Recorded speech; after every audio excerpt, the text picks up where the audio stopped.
যোগক্ষেমম বহাম্যহম। তার যেটা নেই আমি তাকে দিই, যেটা আছে সেটা রক্ষণাবেক্ষণ করি যাতে হারিয়ে না যায়। কোন ভক্তের? শরণাগত ভক্তের।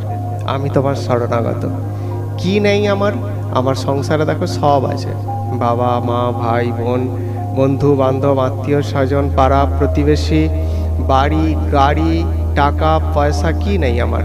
কম বেশি, কিন্তু প্রত্যেকের আছে। ভালো করে বিচার করুন, প্রত্যেকের আছে, হয়তো কম বেশি কিন্তু আছে। প্রত্যেকটা মানুষের আছে, কিন্তু নেই কি? নেই হচ্ছে ভগবান বলছেন যেটা তোমার নেই আমি তোমাকে সেটা দিই। কি নেই আমাদের? আমাদের সব আছে, শুধু ভক্তি ধনটাই নেই, শুধু ভক্তিটাই নেই।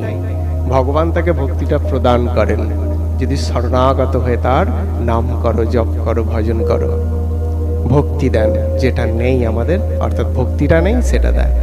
আর কি হয়?